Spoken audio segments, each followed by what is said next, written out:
This episode of Yet Another Geek Show is brought to you by Audible. We have a 30-day free membership link for you, plus 1 audiobook and 2 Audible originals when you sign up with our affiliate link, audibletrial.com/YAGS for Yet Another Geek Show.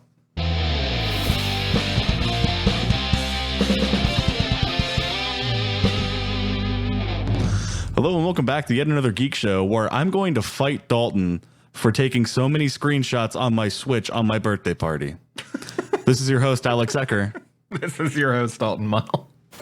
This is your very confused host, Josh Keir. Yeah, Josh, it was my birthday Monday. We had a surprise birthday party because my pretty cool wife decided to throw one for me, and we were playing Smash Bros. And in between, like, people playing, Dalton kept taking screenshots of like the Choose Your Fighter menu. There were over 100 of them. It is. Were you doing really that on cool. purpose, or were you just like accidentally hitting the button? Oh, absolutely. One person did it on accident, and then I was like, man, it is really cruel and unusual that anyone but player one can do that, huh? Yeah. So you realize now that I know that you can't get into your gallery on your Switch, Dalton, so I'm just going to fucking blow it up in there. That's right. It's going to be a bigger pain in the butt for me to fix. You're welcome. Oh, jeez. Well, On happy the first belated, Switch game Alex. we Let's Play. Hey, thanks, Josh. I appreciate it. Turned 25. Guys, we forgot to talk about Sanic last week. I know. I'm so glad. I wrote that down in my notes for this episode. But that's I literally okay. like slapped myself in the face right after we finished recording. I was like, Oh, I know. fuck! Whoa. Whoa. But that's okay, because there has been a news update since There have then. been developments, so it ended Yeah. up working out better than expected. But coincidentally, the new screaming development "fuck" as being- loud as I can was actually how I responded to the trailer when first I saw it. Same. Well, that's also how I responded to the news that they are going to fix this character model. Because at this point, the whole thing is too far gone, right? Why do you bother fixing it now? If anything, Yeah. just ride that bad boy all the way and figure out how you can make it even worse. I mean, I think Yeah. at this point, you just have to figure out how you can also replace Sonic with Jim Carrey, and then maybe the movie might be salvageable. Or just see if Ryan Reynolds is just interested in being every, like, CGI video game animal. Hey, now, I think And- Ben Schwartz is doing all right. The only redeemable fact of this movie is if they put Knuckles in there and they give him the fucking cowboy hat. There's not going to be Knuckles. There's probably not even going to be Tails in this movie. I know. But I'm so ready to find out the backstory Oh. of generic U.S. Army guy number 3. Guys, That's why I play Sonic, for the military backstories. Right. Want to place bets on Tails in a post-credit sequence? Oh, boy. I get the feeling they're going to have it voiced by Jim Carrey just because they probably blew half their budget getting Jim Carrey. Because they're definitely... Can They think they're making the money for more, and that's why Yeah. Jim Carrey only looks like Eggman for one shot. Yeah. And I don't know if you noticed, but in the background there, he's in the Mushroom Hill Zone. So basically, this movie's going to end with him being on Mobius and then suddenly becoming actual, like, cartoon Eggman. You know, And then that's set up for the next movie. Why? Even if they do the redesign of Sonic, I'm still not a big, like, pro Jim Carrey for that role. I don't know about you guys. I'm conflicted.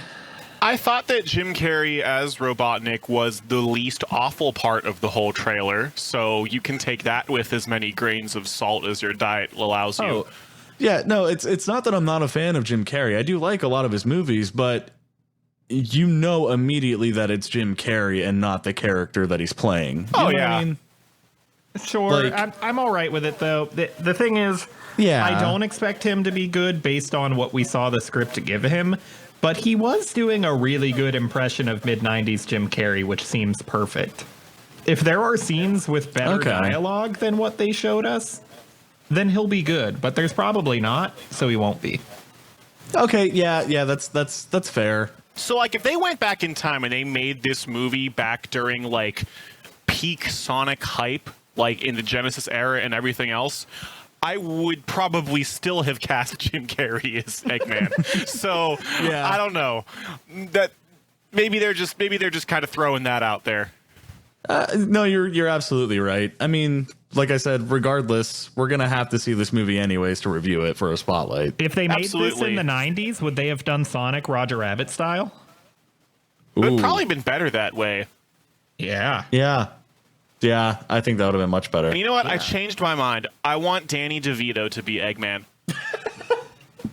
He's the real choice. Let's be fair. Yep. Man. Yep. I'm 100% Team DeVito. Between Detective Pikachu and Sonic the Hedgehog, why don't you guys know how to cast your video game movies? Right? Jeez. Step And 1, Pikachu gets a Danny hat? DeVito. Step 2, profit. Step 3, profit. I mean, Uncharted is coming, and they didn't even cast DeVito as Nathan Drake. What are you guys doing? Yeah. Honestly.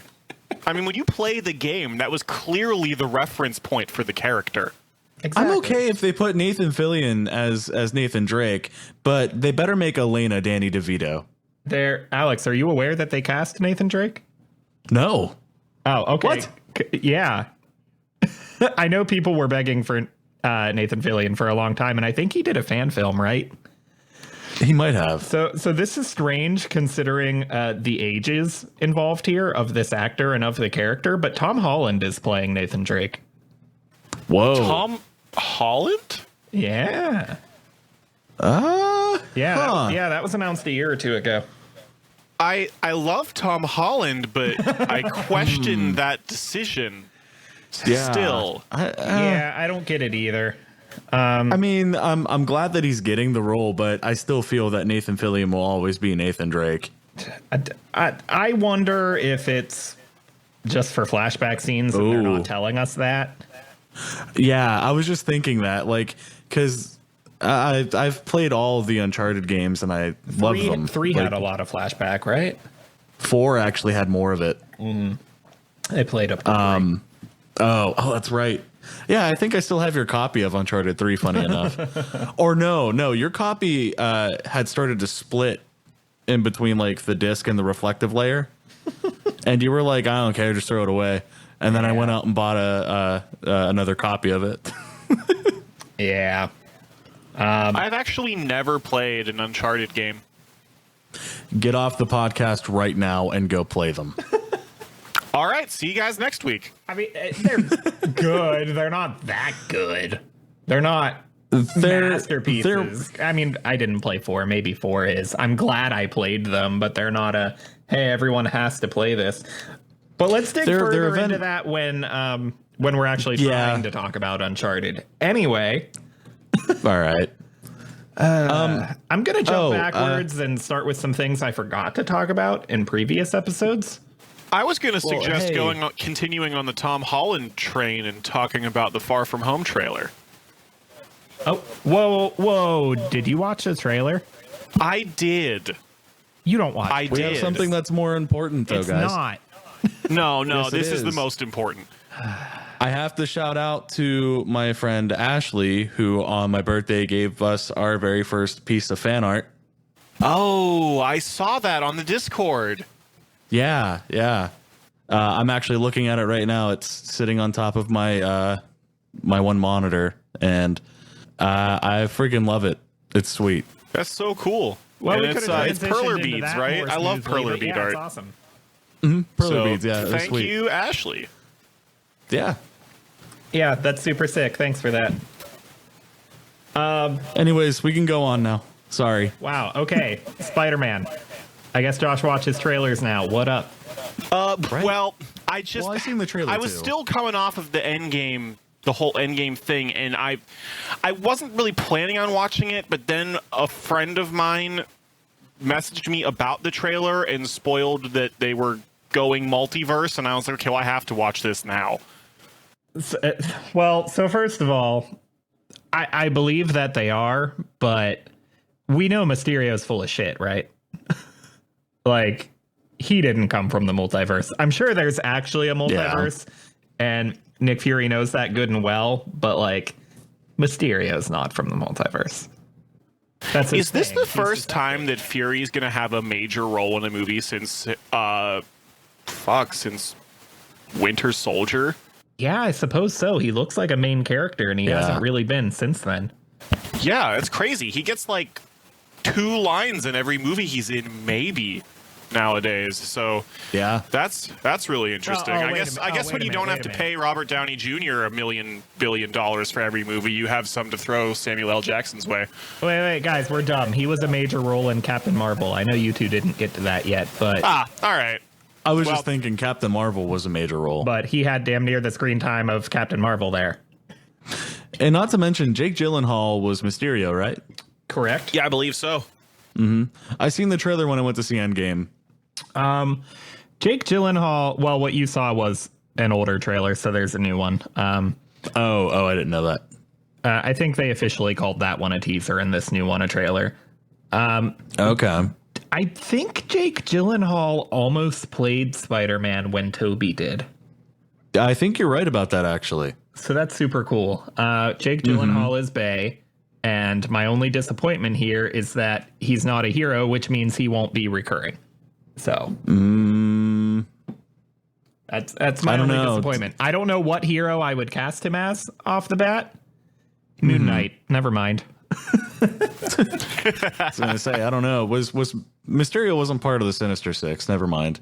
At times, that's not a consistent lineup. You can't really say. Yeah. That's whoever they feel like putting in it that issue. Yeah. But yeah, I'm super stoked. I have a complaint about what they're doing with the multiverse. Okay. What is that? So the deal with the multiverse is every piece of media that's ever existed based on a Marvel property already has its own number designation within the multiverse. I mean, that includes the MCU and the comics and any TV shows and the David Hasselhoff Nick Fury movie. They all already have a number. They're already in the multiverse. But supposedly, I didn't see this myself, but I saw some Reddit comments mention that a clip leaked out. I think maybe it's a clip that's going to play later on Ellen or something. And in this clip, apparently Mysterio specifically names the MCU as being Earth 616. And I'm sure you guys already see what's wrong with that. So that's the designation of the actual main Marvel comic universe. And they just gave the MCU the same number, which effectively means they're calling the MCU a totally different multiverse, not connected to the rest of the media.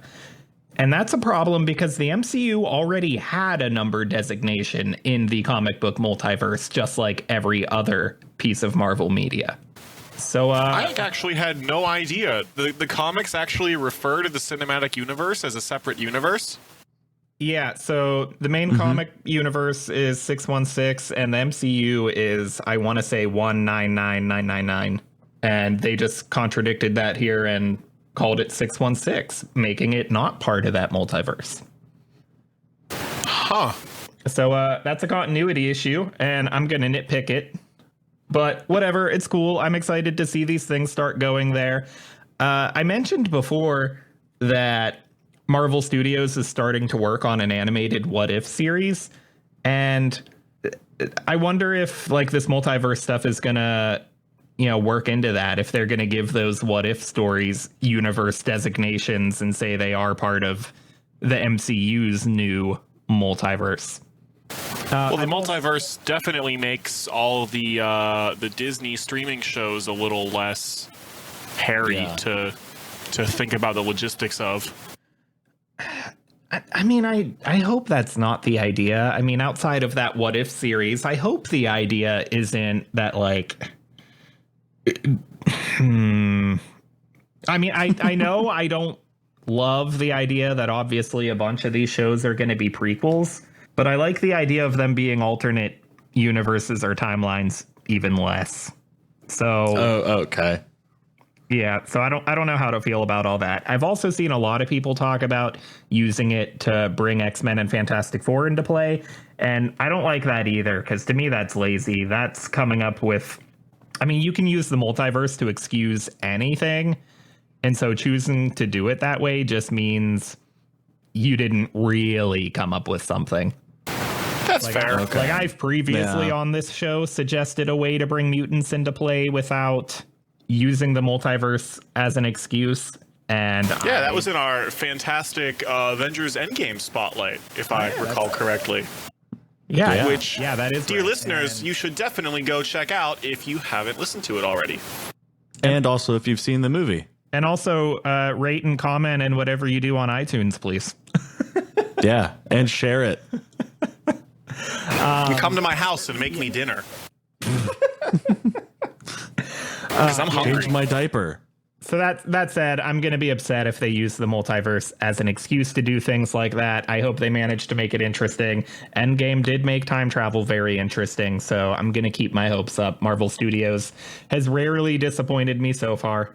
I mean, if the worst movie you give me is Thor: The Dark World, you're doing pretty okay.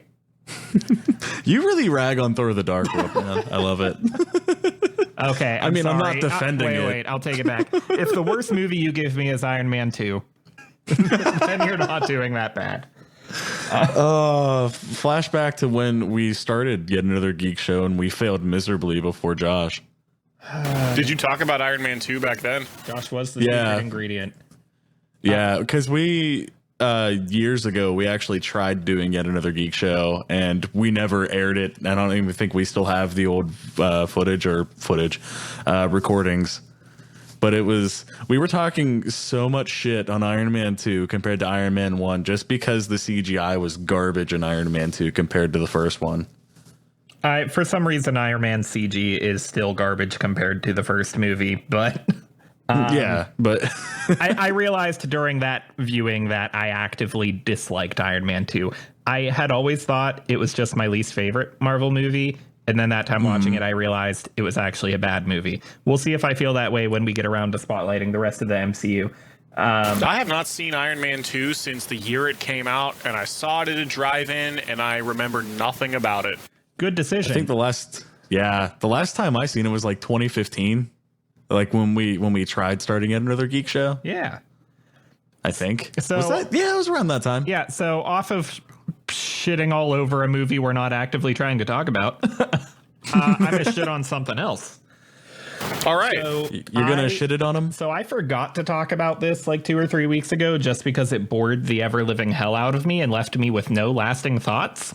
Oh, no. But they put out not a season 2, but a season 1 part 2 of The Chilling Adventures of Sabrina.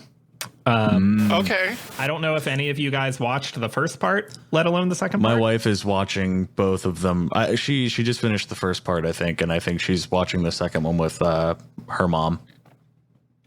Okay, so Josh, have you seen any of this? I haven't seen any of it. I know Kyla's watching it. Yeah. I've seen bits and pieces is what I'm going to state off with that, too. Okay, I started out like really enjoying the show. Like at first, watching the first few episodes in part 1, there was something really hysterical to me about watching this entirely different interpretation of this character, like compared to the sitcom I grew up with. Yeah. And I know it's not so much a different vision of that show, so much as all of Archie comics got rebooted in a more serious vein like this. Like, The Chilling Adventures of Sabrina is actually the name of the current run of Sabrina books since that whole universe got rebooted to be darker and more mature. I wasn't aware of that, actually. Yeah, so I was really enjoying that element of it, and I liked... It was amusing to me, this setup where, like, Sabrina and her family aren't just witches, but they're satanic. And it's just hilarious to me to, like, hear them say, like, Hail Satan in a totally sincere, straight way. Like, it's not funny or weird to them. It's just a thing they say. To hear them, like, flip all kinds of common religious sayings on their head, like, something about that was really amusing to me, and I was intrigued to see how they could go about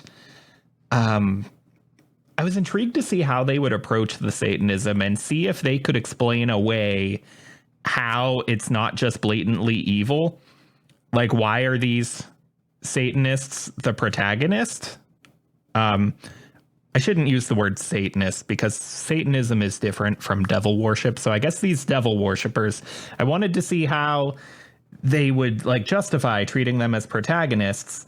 And so that was really cool to see. Things like very early on, Sabrina like refusing to offer her soul to Satan, things like that. But then when the second part came out, for no particular reason, I just stopped caring. Maybe some of it's that they didn't do a good enough job with that. Like, it got to a point where I didn't feel like they did explain how being a devil worshiper is okay in this universe. Like, they established the devil as pretty straightforwardly evil. It's not ambiguous. And so it just, I don't know. It didn't actually have an interesting take on morality at all. Like, I've seen, when it comes to Star Wars, I've seen people have fun trying to explain away the Sith or the dark side as not being inherently evil. Like, no, it's just different. I mean, they're wrong, but I've seen people try to explain that.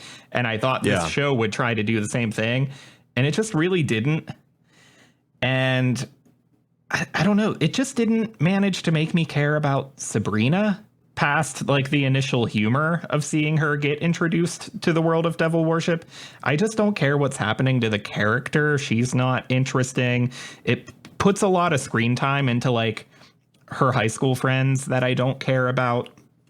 And in particular, there's a social justice element to the show where like I do appreciate that it's a very female heavy show. That's super cool. The majority of the named cast is female, and that's awesome. And they included this trans character, and that's super awesome too. But I didn't like... I was pretty bothered in a particular episode, I guess a few episodes in the second part.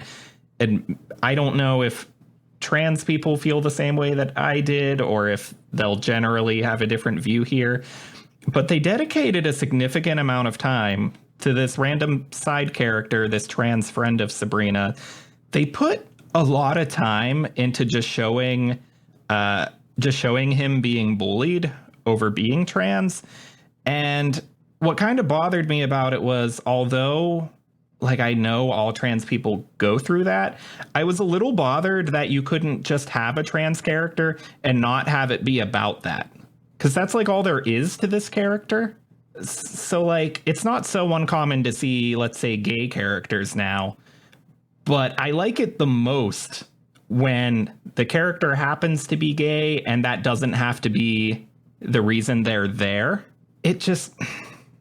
Again, I don't know if trans people will feel differently just because they're so rarely represented. And I'm sure a lot of them will just be happy to be represented.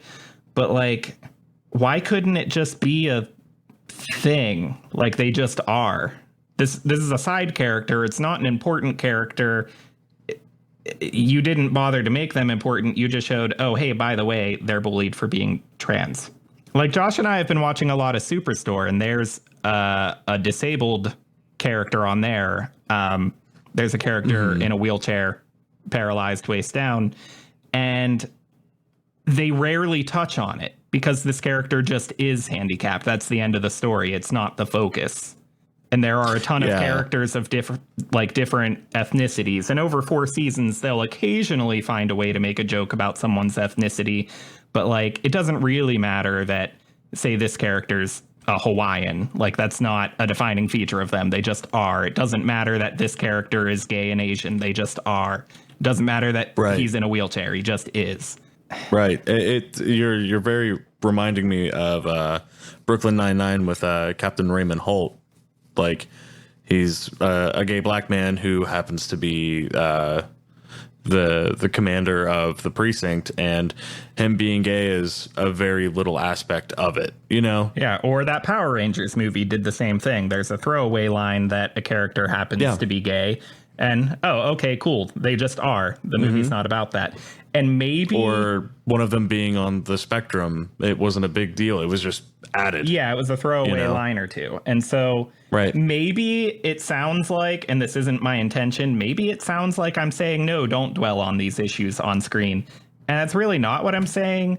What I'm saying is, if you want to tackle that issue, maybe if you want to like tackle the issue of the struggles that a trans character goes through, maybe make a movie or a show about that trans character. Don't throw in a side character that they're trans and they get bullied and that's what they're here for, and end of story. And that's all there is to them. Or even then, like, I maybe this isn't the thing to say, so potentially cut this out. You know, having the trans character just be bullied, why not make them have the confident appeal that, like, this is how they want to be and not just be treated like a piece of shit. Just be like, if someone's like, hey, I don't like you, insert, you know, transgender insult here. And they could just be like, yeah, okay, I don't care. Fuck you. See you later. You know, like, give the positive image of this is who I am instead of making them feel bad for who they are. Yeah, I think it's a complicated issue because, I mean, obviously representation is important, and if you're trans, you don't have a lot of that in media that you consume. And so I could see it going either way, thinking of it from the shoes of somebody who this representation would resonate with.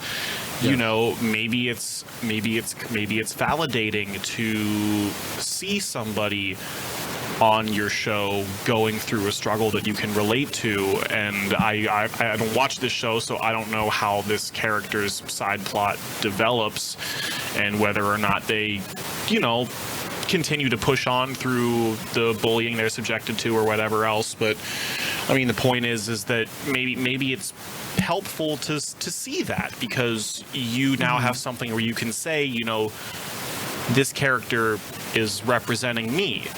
On the other hand, it's kind of maybe low effort, almost kind of lazy writing to just kind of to write a character who their entire character revolves around other people reacting to their identity.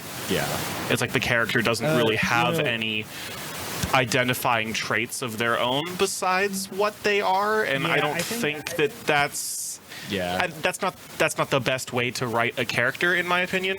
I think the term low effort is exactly what I'm getting at here. Yeah, and the route that I'm trying to go for is give it empowerment and not, you know what I mean?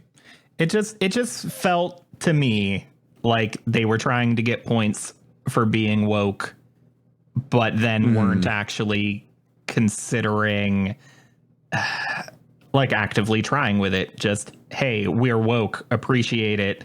But then they didn't bother to apply actual writing prowess to it. Yeah.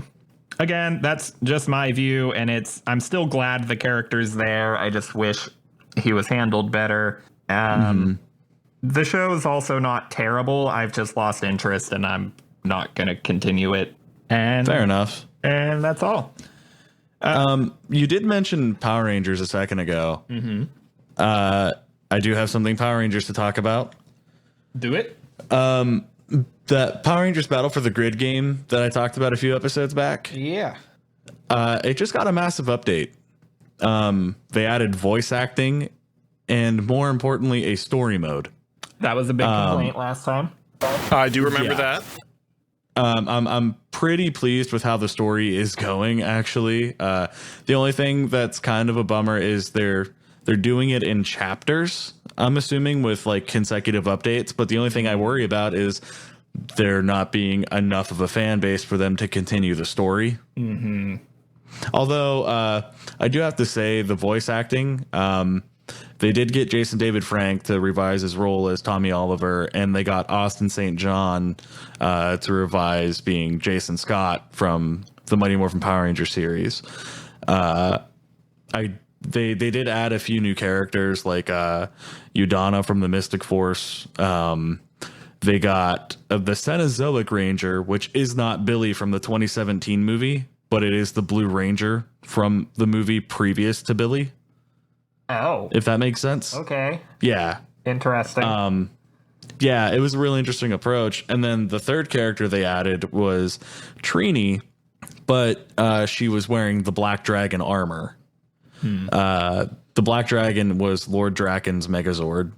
Okay, so I'm thrilled to hear I'm not going to pretend to really care about Power Rangers lore, but I'm thrilled that they're putting an actual story in here because I do hate the idea of games without stories. That's just what I buy them for. I know particularly with fighting games, it's supposed to be all about the gameplay, but I'm not a multiplayer guy. I'm a give me a good story to consume guy.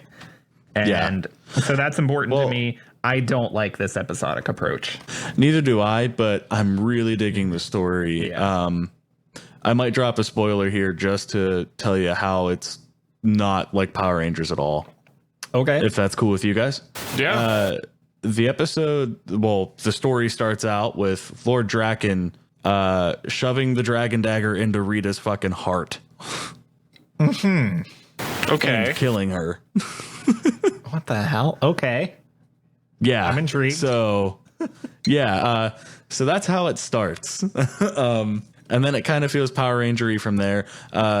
If anybody that's kind of an old Mighty Morphin Power Ranger fan, I seriously recommend the comics because they are just dark. I got super interested when I seen a photo of Jason David Frank, posting on Instagram for like, hey, I'm going to this convention, and it had some like pictures behind him. And one of them was the Mastodon not holding his power axe, but holding a sniper rifle instead. And he looked like he was in a SWAT team.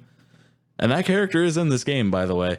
But the comics are so different than the original show, and it's really good.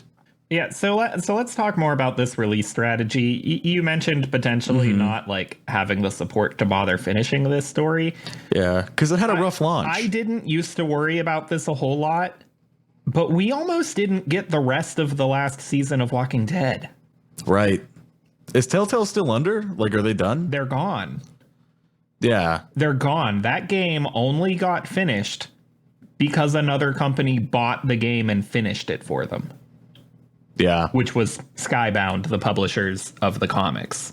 Oh, I didn't know that. They've started working more in games. I assume it's like, I could be wrong. I assume it's like a separate branch that like, hey, now we work in, video game entertainment, and they're a subsidiary of Skybound. I don't know, something like that. But yeah, I mean, The Walking Dead means a lot to those guys, and they just bought up the game and said, no, screw it, we'll finish it. We don't want to, like, it's the 4th season of a game, and they were gonna just be done with 2 episodes left. They were gonna just cut it off. And so, I mean, Telltale's like the poster child of episodic releases. And we almost... I completely forgot how much of a dumpster fire that whole Telltale thing was. Oh, Yeah. man. Oh, it was bad. I remember, Dalton, you got especially angry because you had just bought the season pass for season 3 of The Walking Dead, and then they announced that they weren't doing it. It was the only time I paid for a Telltale game before the whole game was out. Which actually, once the game got picked up and finished, worked out to my benefit, because from that point forward, it became an Epic Store exclusive where I would have never bought it.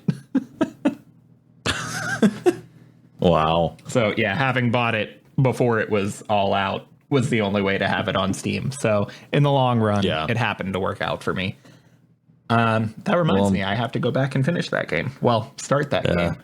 But also, I have to complain that the story wasn't there at launch. I don't know.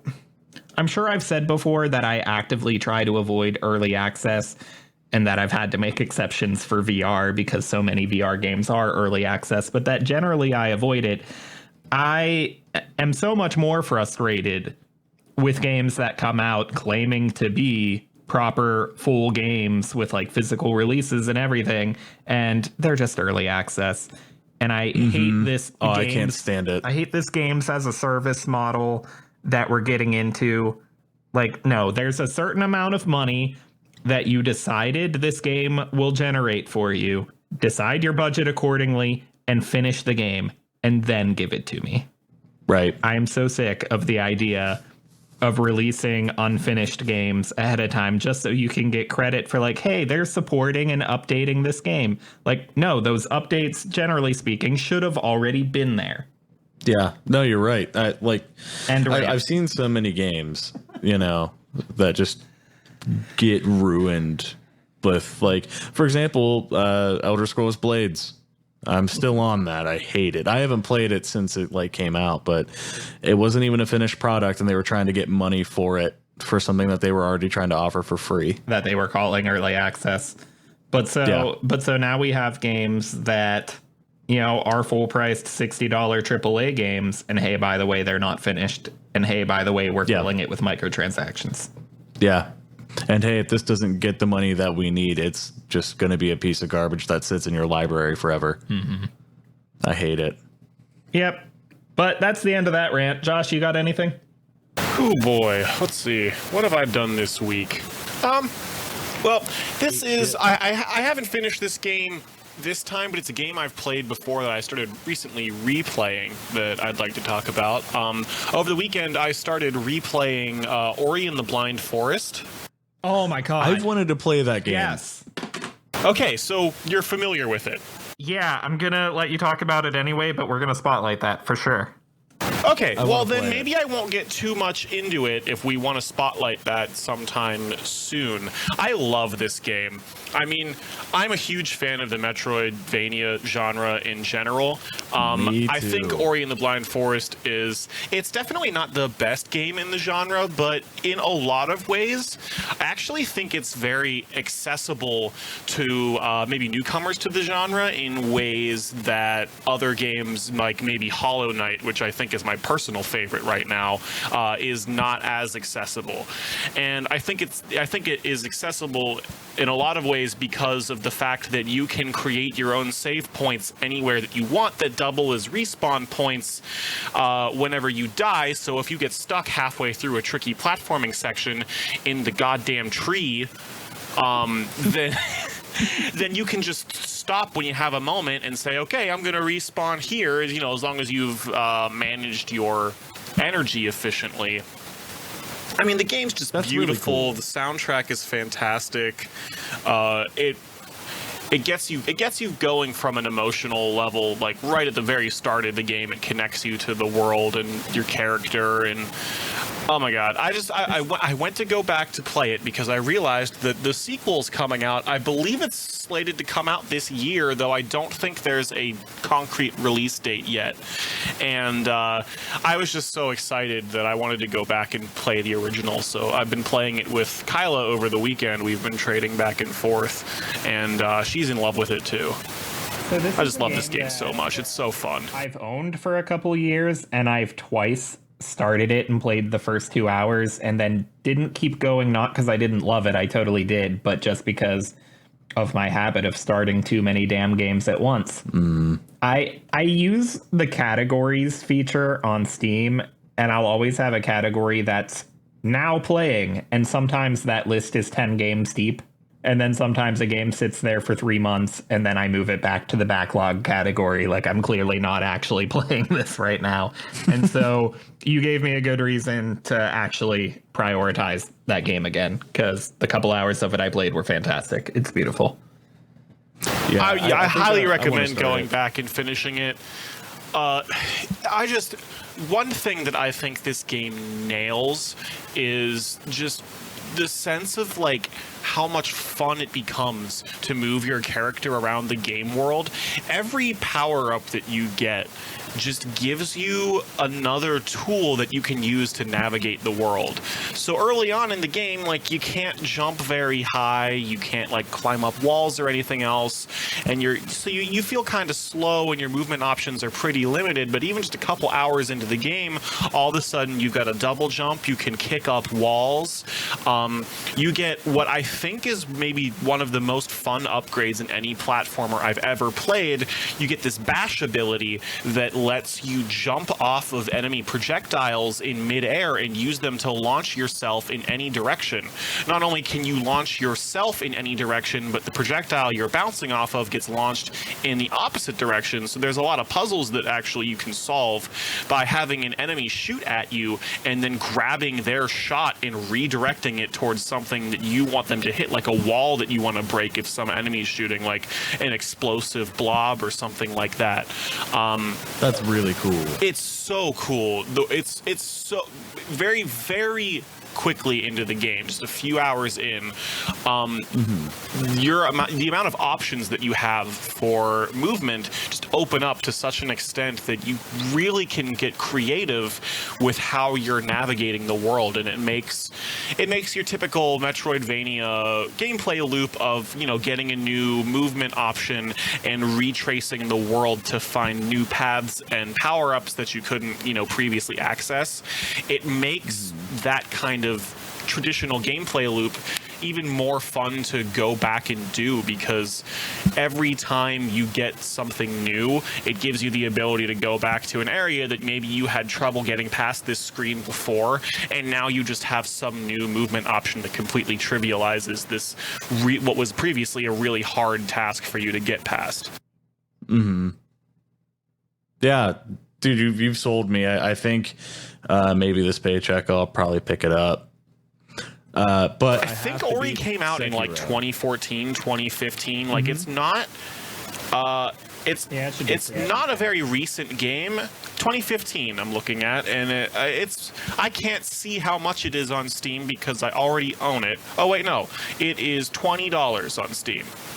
It's been in my wish list for a good while, but yeah, I just opened up my Steam page real quick and realized that I'm 35 hours deep into Sekiro. Oh, let me see where I'm at.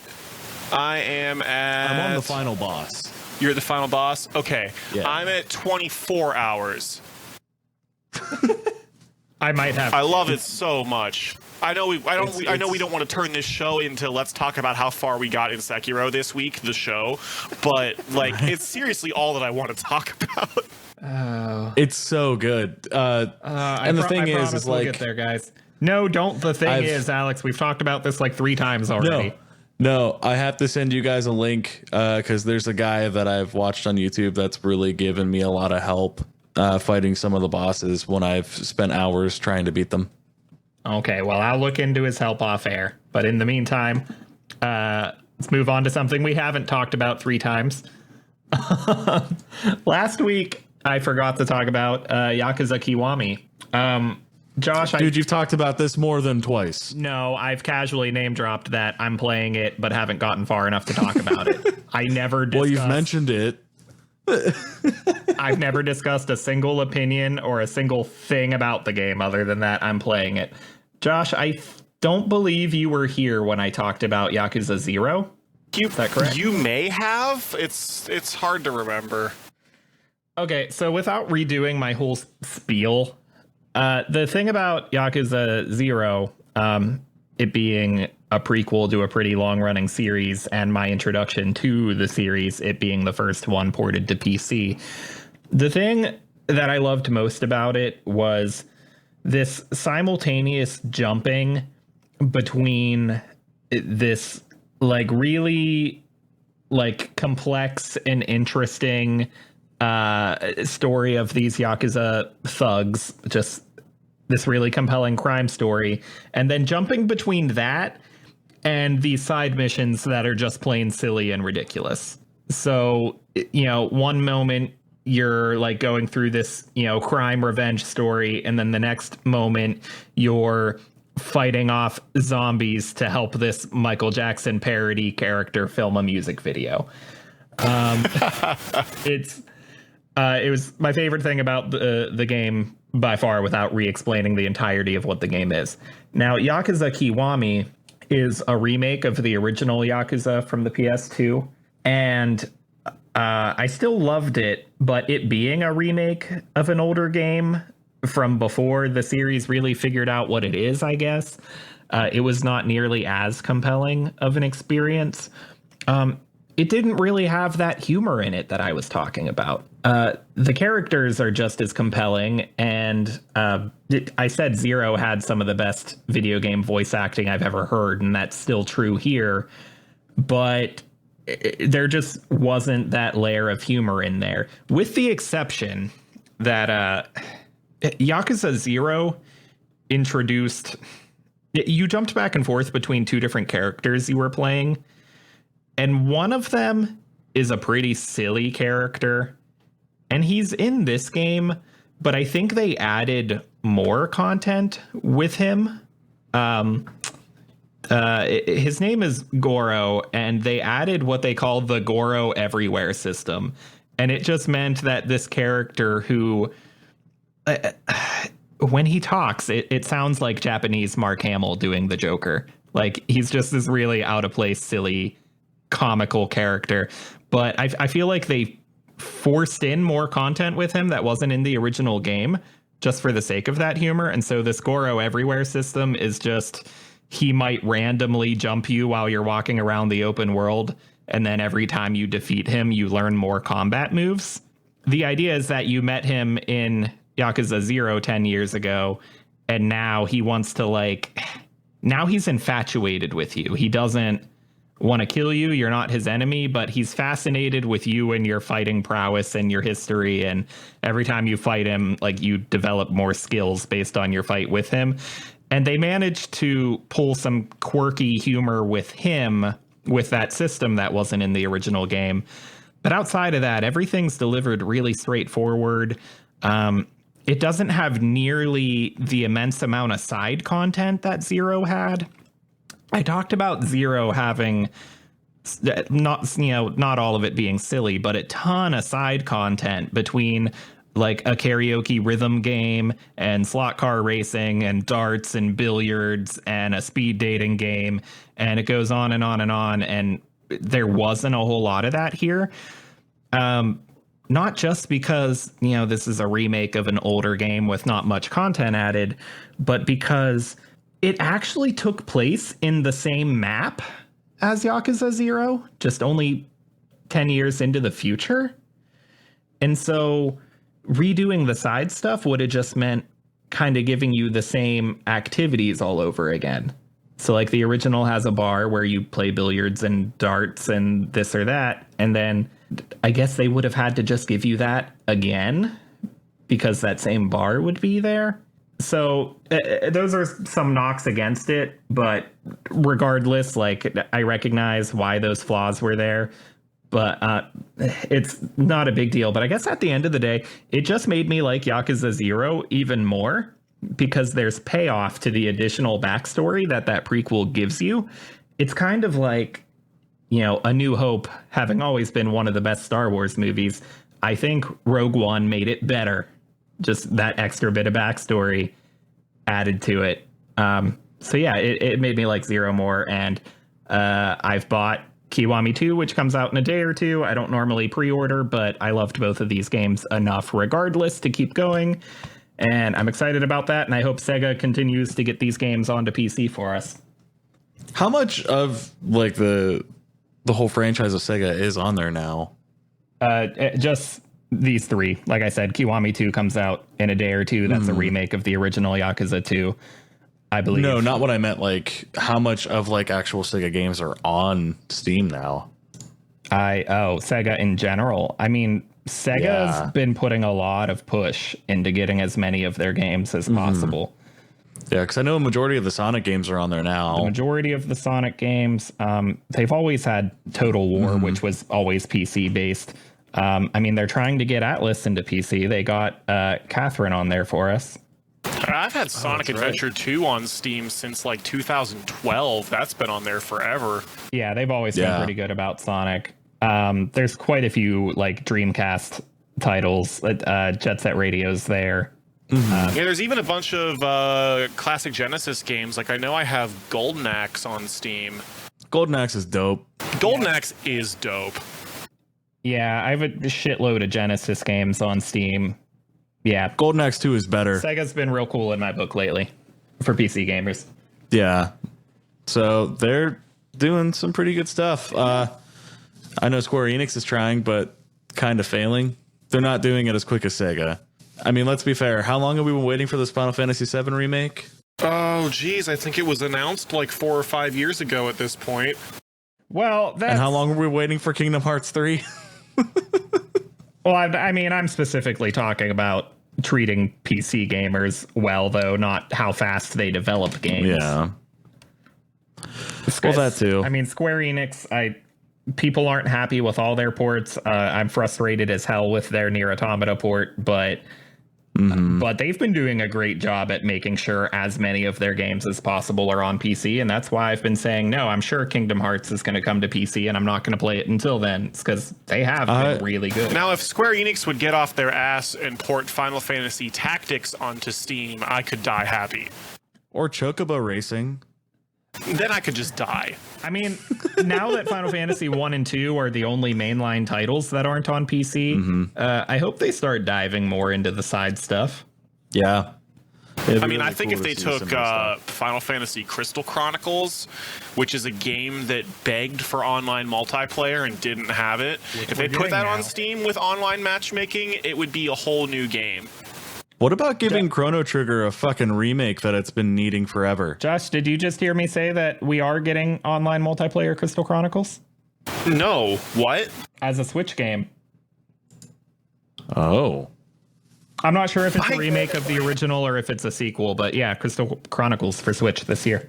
I'm vaguely aware that they were working on some kind of remaster for that game. Oh, but if there's like online matchmaking for it, that makes me really excited. When I was a kid, I went and played through that game, completely by myself because I was a loser and had no friends. And it was definitely not the intended experience playing through that game single player. Oh man, I loved that game. We'll definitely play it when it comes to Switch. Looking forward to still that sleeping spotlight. on Chrono Trigger. How about just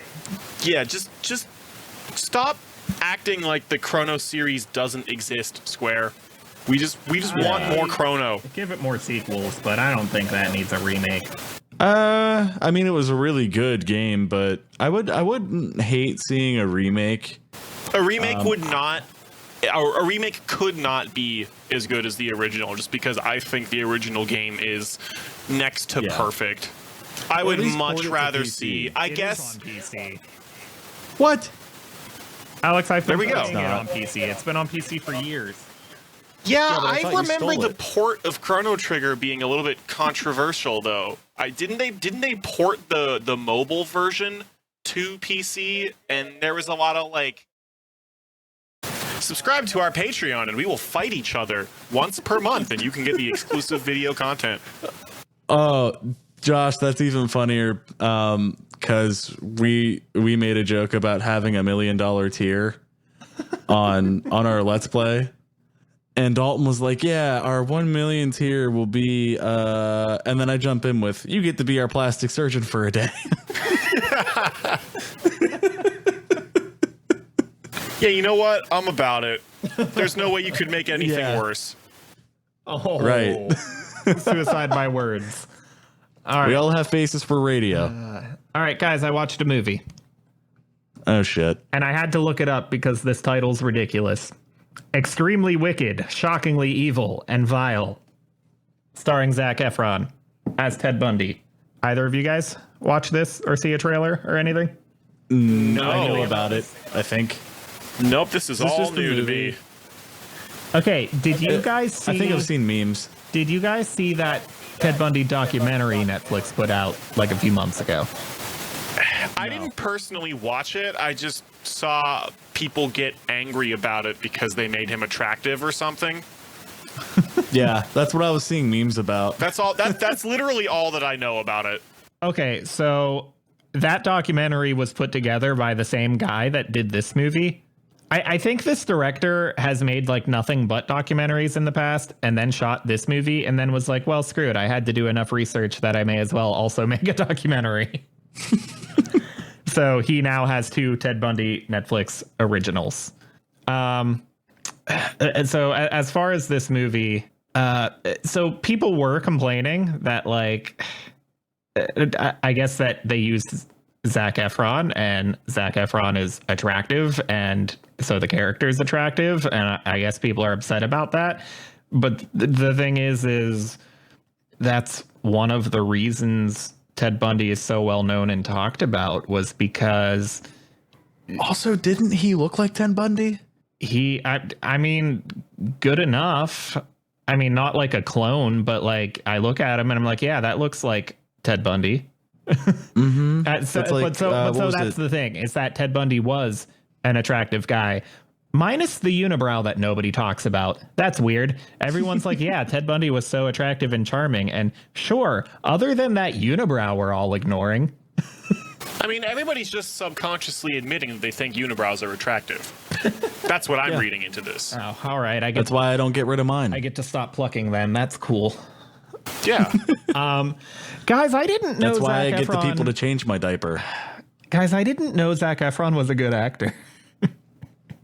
He's really good here, and I barely recognize him as being Zac Efron. Like, I just have this image in my head of who he is. I'm not even sure if I've seen a Zac Efron movie. No, I saw... That's because you didn't You're get your going to head come on in the this game. show and try to tell us that you haven't seen High School Musical. I'm so glad we both made High School Musical jokes there, Josh. So so not that I ever saw it, but him in High School We're Musical... all in this together, Josh. Him in High School Musical is the first thing I imagine when I hear Zac Efron. But I think... Get your head in the game, Dalton.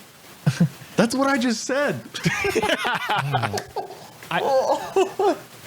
This is now a High School Musical podcast.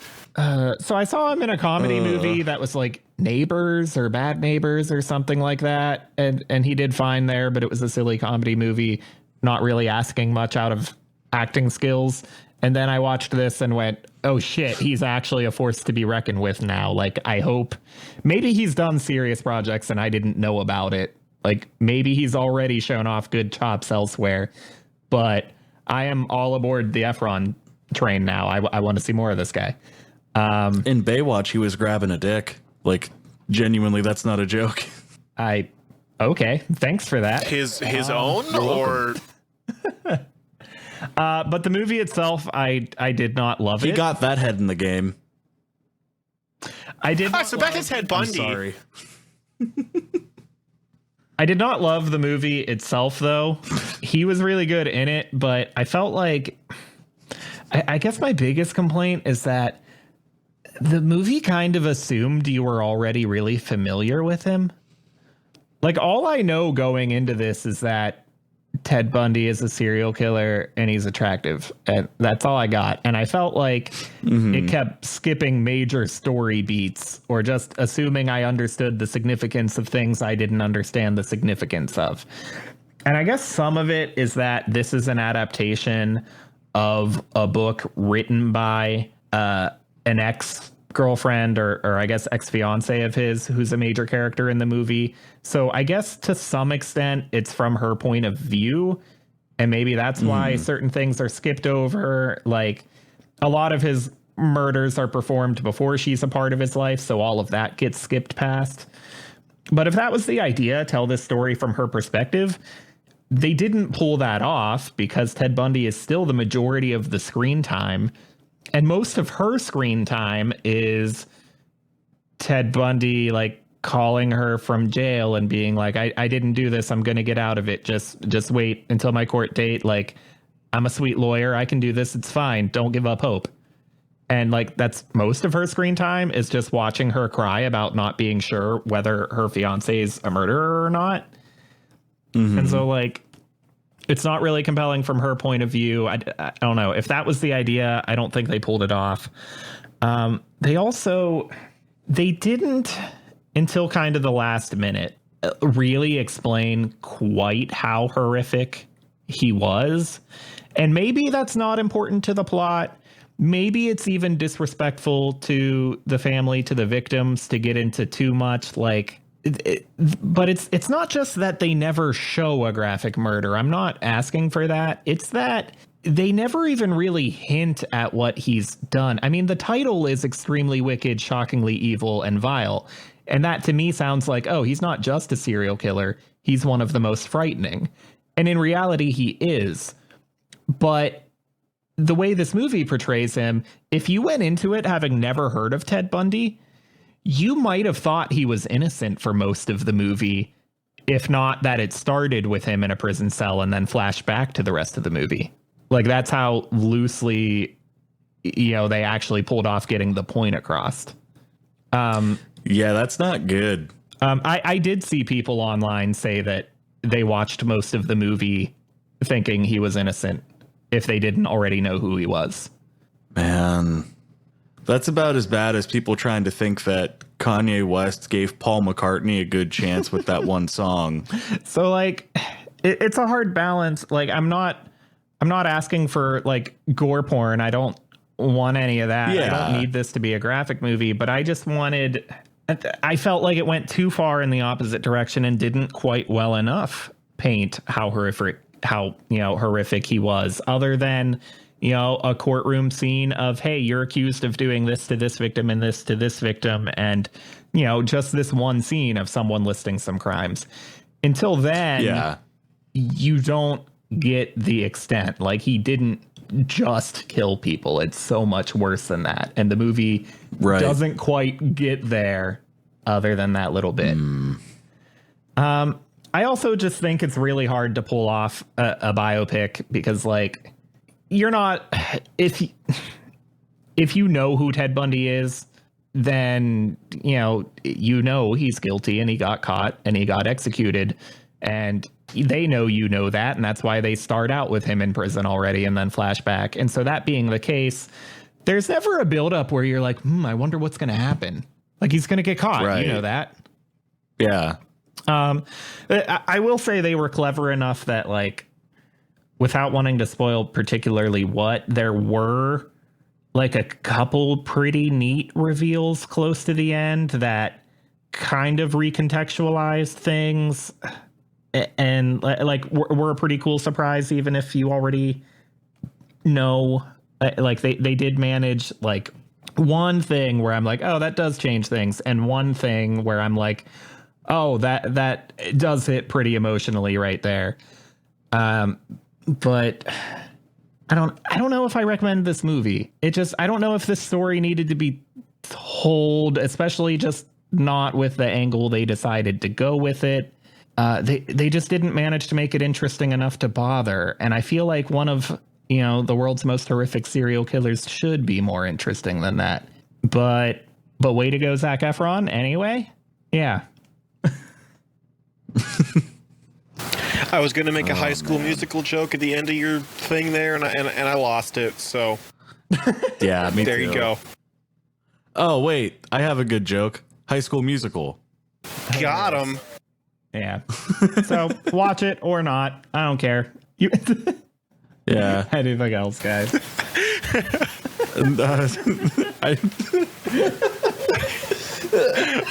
right. Well, on that note, I think we should probably leave. All right. Well, in that case, thanks for listening to yet another Geek Show. And maybe watch or don't watch this movie. That's cool. Play Yakuza. All right. Alex stopped recording and just told me that. Whatever. Thanks for listening. Goodbye.